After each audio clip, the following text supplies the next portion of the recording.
Bonjour. On va parler des différents types d'interfaces série qui existent autour du microprocesseur. Ces interfaces permettent de communiquer avec des circuits extérieurs, des cartes, par exemple les shields Arduino. Vous achetez une carte, vous chargez la librairie, si ça ne marche pas bien, vous essayez de trouver l'information dans des forums. Vous trouvez des très bons livres qui décrivent avec un peu plus de détails comment interfacer ces cartes et comprendre un peu leur librairie. Nous allons nous concentrer sur le principe de ces interfaces. UART, SPI, ICAR-EC, télécommande RC5, OneWire, entre 4 et 1 fil, il y a un certain nombre de solutions qui sont intéressantes à comprendre et pas si difficiles à programmer pour la plupart. Si on commence avec le UART, le grand principe est de transmettre les bits en série avec une horloge qui les synchronise. Et la difficulté de toutes ces interfaces série, c'est de savoir quand ça commence, quand ça finit. Le principe des UART, Universal Asynchronous Receive Transmit, c'est d'avoir un start bit, la ligne est au repos à l'état 1, et au moment où elle passe à 0 pour une période d'horloge, eh bien, le récepteur est informé qu'un nouveau message arrive. Il n'a qu'à réceptionner les 8 bits dans un registre à décalage ou à travers un bit d'un port et l'instruction supérieure qui permet de décaler. Et pour savoir que les 8 bits sont arrivés, un stop bit dans le fond génère un espace avant un éventuel redémarrage immédiat avec un stop bit. Mais on n'est pas obligé de redémarrer immédiatement, d'où le terme asynchronous. D'autres schémas série dont on ne va pas parler permettent de compactifier un petit peu plus l'information avec différentes astuces. Donc voilà le grand principe, un start bit, un stop bit. Et du côté du récepteur, eh bien, au moment où vous avez le start bit qui suit un silence suffisamment long ou qui suit un stop bit qui a été reconnu, eh bien, vous attendez une demi-période en utilisant un oscillateur qui a la même fréquence, et puis ensuite, toutes les périodes, vous échantillonnez la valeur et puis vous la récupérez. Alors, l'oscillateur à la réception peut admettre une certaine erreur, dans le fond, il va y avoir un décalage, mais tant que ce décalage est inférieur à une demi-période, ça ne pose pas de problème. Alors maintenant qu'on a des quartz et des oscillateurs précis partout, on n'a plus du tout besoin de se préoccuper de ce décalage éventuel. Les valeurs usuelles pour ce motif qui est transmis, c'est 8 bits de données. Historiquement, il y a eu une première version il y a plus d'un siècle avec seulement 5 bits. Un stop bit, pas de parité, on n'a pas le temps d'en parler, et 9600 bits par seconde. Cette fréquence qu'on exprime en bits par seconde, parfois en beau, bien que le terme ne soit pas correct, elle a été normalisée. Les tous anciens modems acoustiques sur les téléphones travaillaient à 300 bits par seconde. Arduino et beaucoup d'applications fonctionnent parfaitement bien à 9600, avec des interfaces qui ont été bien calibrées du point de vue timing. On peut atteindre jusqu'à 115 200 bits par seconde.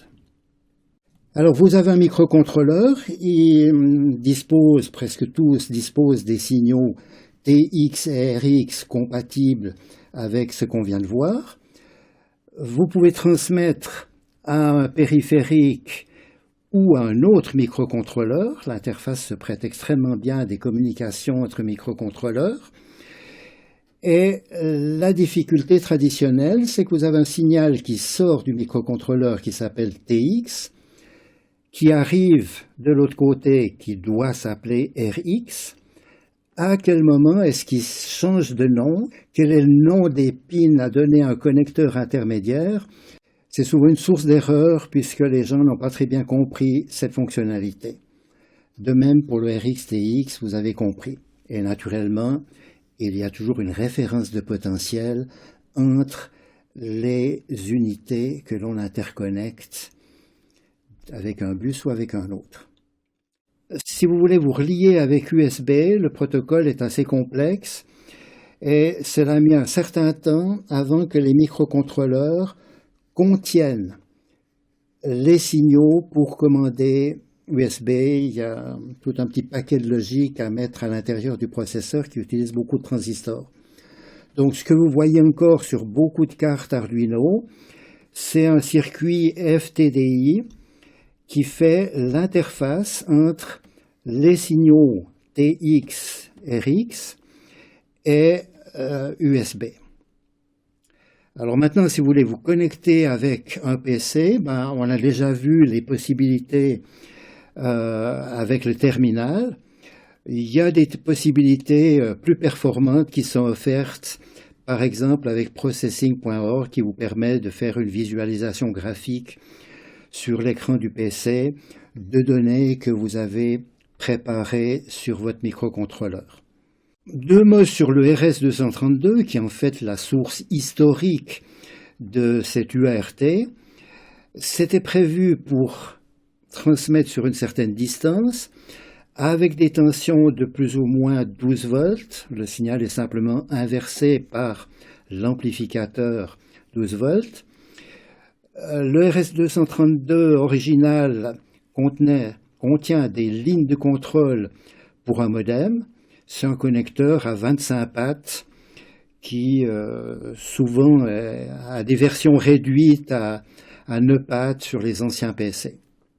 Bien, ce protocole qu'on vient de voir, vous transmettez et vous n'êtes pas sûr qu'il y avait quelqu'un à l'autre bout pour recevoir le message. Donc c'est ce qu'on appelle un protocole en anglais send and pray, envoyer et prier pour que ça arrive. Et j'aimerais le comparer avec un autre protocole qui évidemment est plus intéressant, qui s'appelle Handshake, il n'y a pas de traduction française. C'est la poignée de main qui fait que lorsque vous avez transmis à votre périphérique, eh bien vous savez qu'il est bien là et qu'il va vous répondre. Alors un exemple ancien dont on trouve des résidus encore dans certains processeurs, c'est l'interface parallèle de Centronix, qui est un fabricant d'imprimantes, qui a eu beaucoup de succès il y a 20 ou 30 ans. Vous envoyez 8 bits en parallèle. Et avec ces 8 bits en parallèle, vous avez un signal strobe qui va vous dire l'information est présente. Vous avez préparé vos 8 bits et vous avez un signal strobe qui peut être positif, qui peut être négatif, qui en fait à l'époque, je crois, est un signal statique. Donc le récepteur peut prendre cette information et maintenant il va vous répondre avec un signal qui s'appelle acknowledge. Le temps se déroule horizontalement et comme ça vous savez que le caractère a été reçu. Ici ça va activer un flag dans le périphérique pour dire c'est arrivé, il faut s'occuper du data. Ici ça va activer un flag, un fanion dans le maître pour lui dire tu peux envoyer le caractère suivant. Donc là, on n'a pas de contrainte de timing.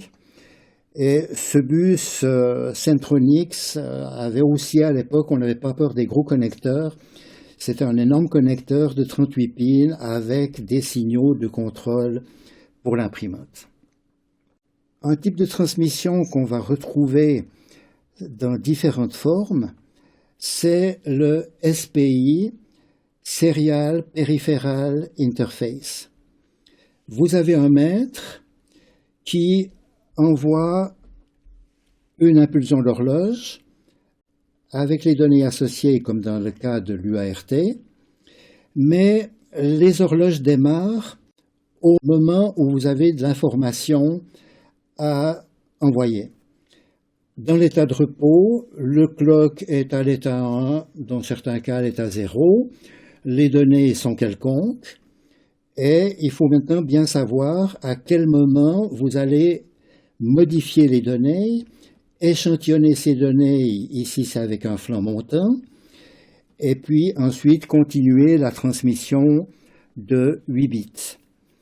Alors, autre choses sont précisées, il y avait à propos de cette façon de transmission, donc il faut chaque fois bien se renseigner quel est l'état de repos du clock, quel est le front actif.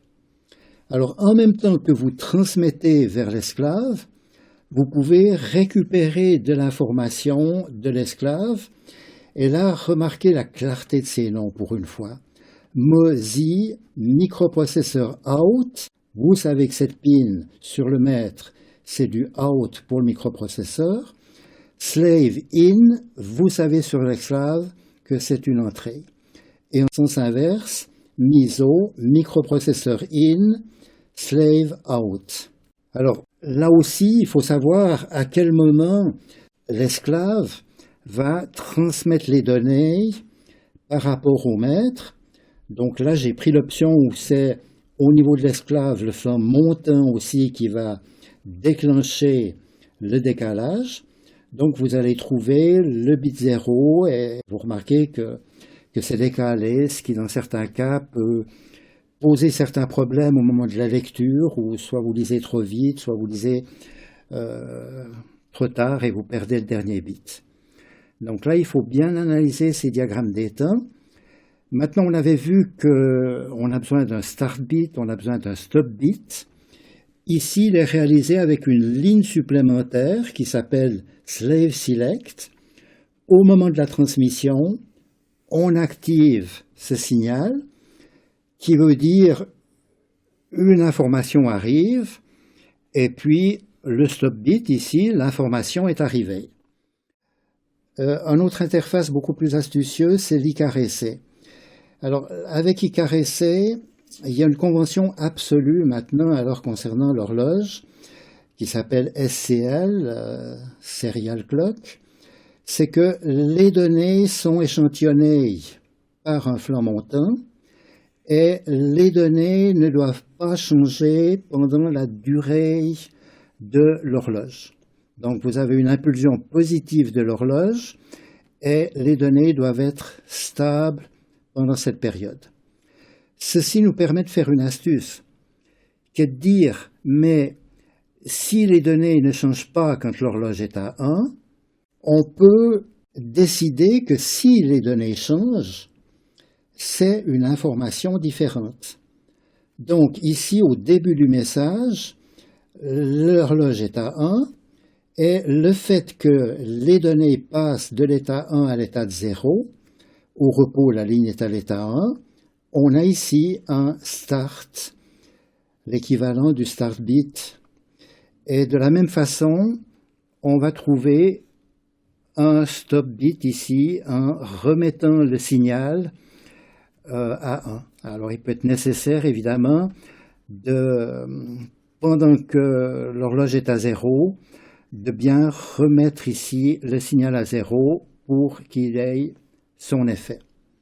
Un peu plus en détail, le début de la séquence, vous avez le start bit, vous avez les données qui sont stables ici, pendant que l'horloge est à 1, vous transmettez 8 bits, et là il y a une jolie astuce qui est de dire, je vais transmettre un 9e bit en donnant la parole à l'esclave.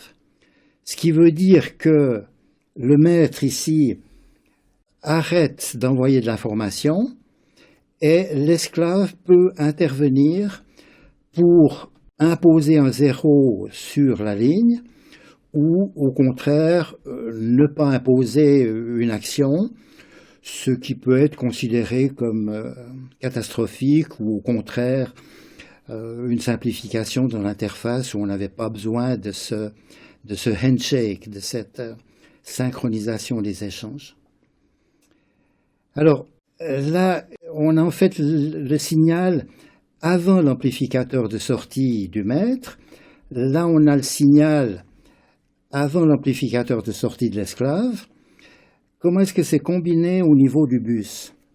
Alors, SCSI est vraiment un bus avec certaines parentés avec les bus des microcontrôleurs, bus internes.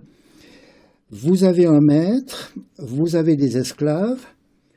Je n'ai pas mis de nom parce que on a une belle symétrie sur ce bus et dans le protocole qui fait qu'il faut naturellement un maître pour coordonner les échanges, mais ce maître peut très bien donner la parole à un esclave en lui disant dorénavant, c'est toi qui es le maître, moi je serai l'esclave. Ça se produit dans les sociétés humaines aussi. Alors une différence importante par rapport au bus des microcontrôleurs. Dans un bus de microcontrôleur, vous avez l'état 0, vous avez l'état 1 quand c'est programmé en sortie, vous avez l'état flottant quand l'entrée d'un microcontrôleur est en entrée. Et au niveau de ce bus avec les signaux clock data, le 0 sera l'élément actif, le 1 est exclu, le 1 sera forcé par des pull-ups, et ça veut dire que si vous avez une pull-up qui impose l'état 1, n'importe quelle unité peut imposer un 0 sans se trouver en court-circuit avec une autre unité qui chercherait à mettre un 1. Donc, c'est le grand principe de ce qu'on appelle collecteur ouvert, mais on ne vous l'a pas présenté comme ça. Donc, on va travailler entre l'état 0 et l'état flottant, et au lieu d'écrire sur le bus des 0 et des 1, on va préparer un 0 dans le port de sortie, et puis programmer avec le registre de direction, qui a différents noms suivant les processeurs. On va programmer ici direction sortie et on aura un 0 sur la sortie puisqu'on l'a préparé dans le port. Et puis direction entrée et c'est soit un état 1, soit une possibilité de lire de l'information qui vient d'une autre unité. Alors la programmation est un petit peu plus délicate à cause de ça, mais quand on l'a bien compris, on définit des modules qui correspondent à ces différentes fonctions, start bit, stop bit, data, acknowledge. Mais je vous conseille quand même d'utiliser des librairies qui sont bien faites et qui correspondent aux besoins du périphérique, parce que j'ai expliqué comment transmettre 8 bits, mais en fait on va transmettre des messages avec des adresses, avec des répétitions de données, et ceci dépend beaucoup des périphériques utilisés, des circuits intégrés qui ont été connectés. Bien, quelque chose de bien connu aussi, c'est la télécommande infrarouge ou les transmissions radio, où là en fait il y a l'équivalent d'un seul fil pour transmettre. Alors, avec les circuits de télécommande infrarouge, vous avez une diode infrarouge sur laquelle vous envoyez des trains d'impulsion à 40 kHz. Et la durée de ces trains est de l'ordre de la milliseconde.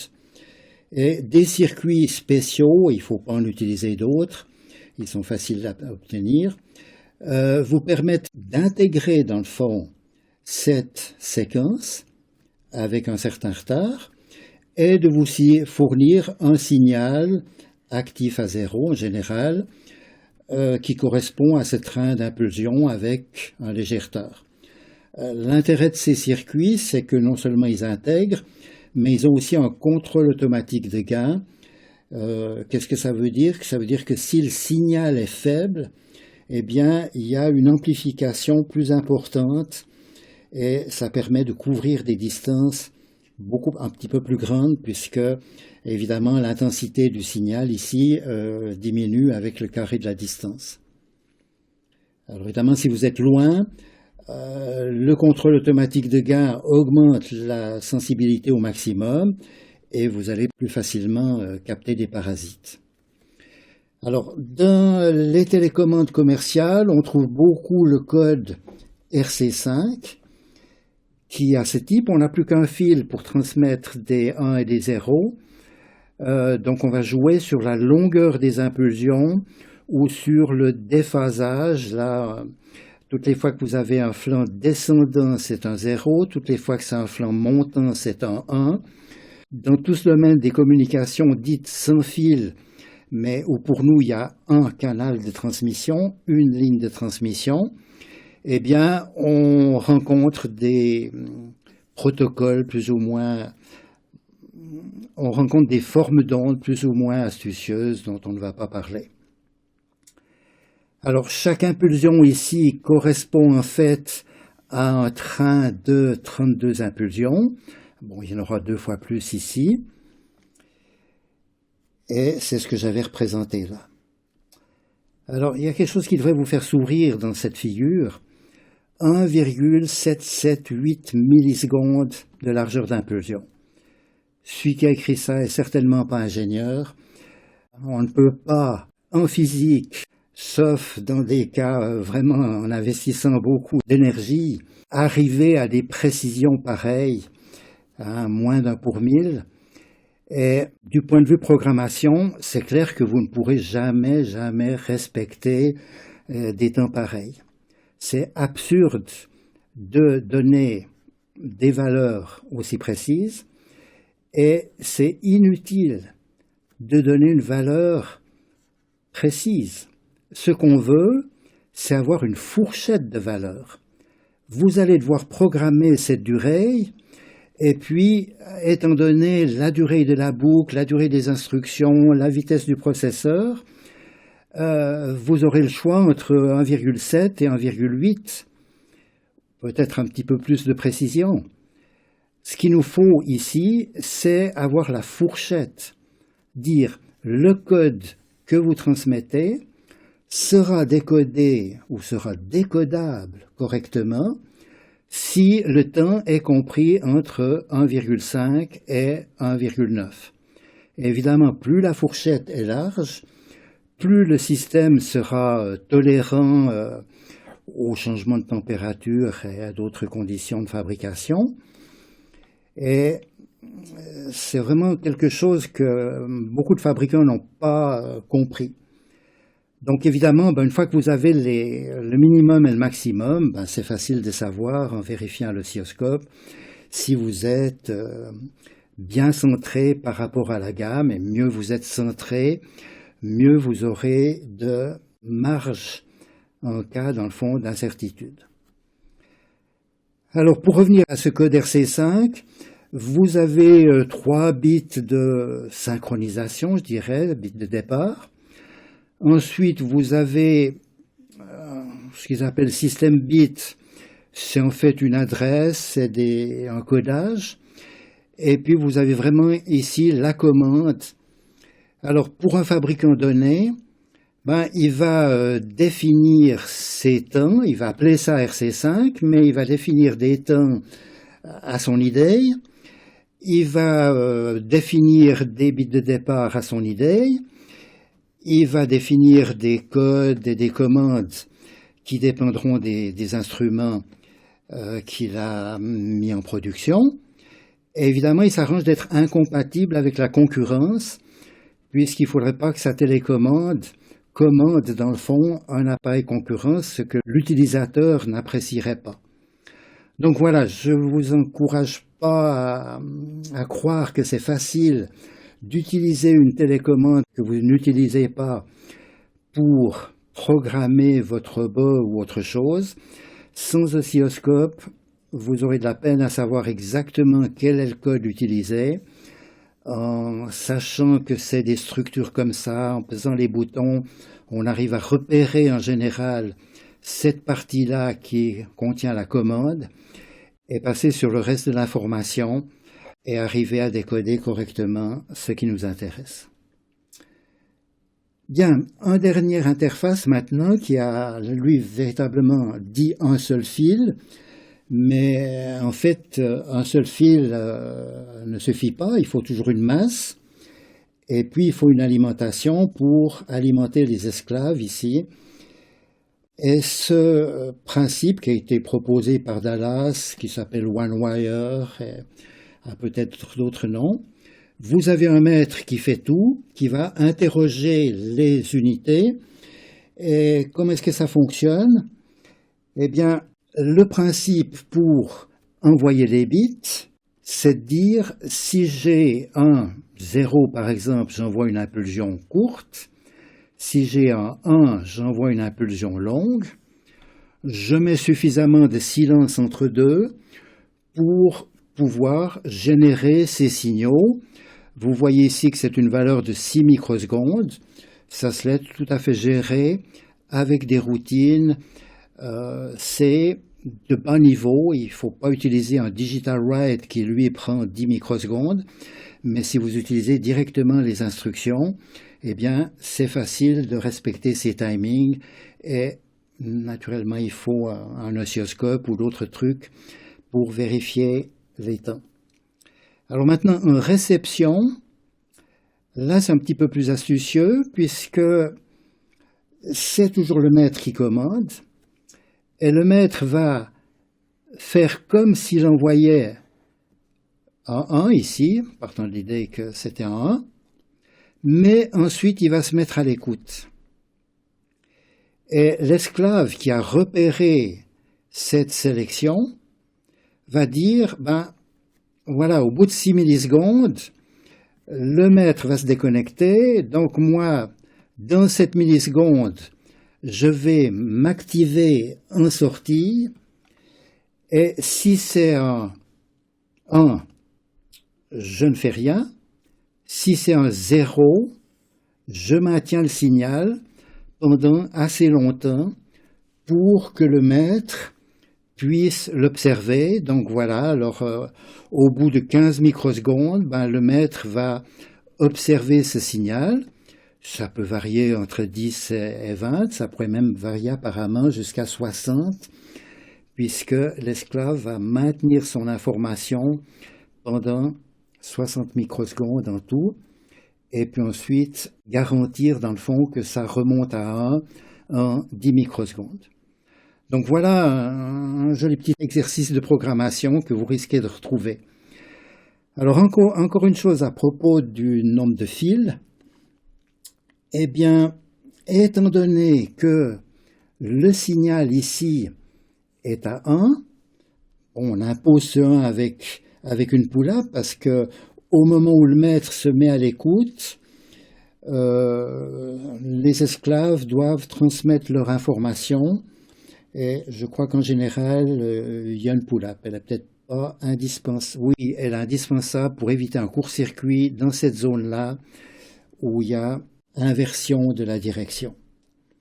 Bien, puisqu'on a un 1 en permanence ici, enfin la majorité du temps, on peut charger un condensateur avec cet état 1 à travers une diode et obtenir l'alimentation du circuit à travers cette petite alimentation, même pas régulière, mais les circuits sont très tolérants à des variations de tension entre 3 et 5 volts. Donc voilà, on a pu réaliser un bus à 2 fils sur lequel on peut accrocher toute une série de circuits vendus par Dallas et d'autres fabricants qui permettent de mesurer les températures, de stocker de l'information, etc. Et c'est évidemment très avantageux en domotique. Vous partez avec 2 fils à travers votre maison et vous récupérez l'information. C'est lent, mais ça n'a pas d'importance pour mesurer les températures et surveiller des portes qui vont mettre en tout cas 1 seconde pour s'ouvrir. Bien, alors voilà, on a pu voir et comprendre plusieurs interfaces série, se rendre compte que c'est très important de bien réfléchir aux impulsions d'horloge, à la stabilité des données, Et devinez qu'il y a là derrière une masse d'applications, beaucoup de circuits intégrés qui permettent de faire des choses très intéressantes avec un microcontrôleur.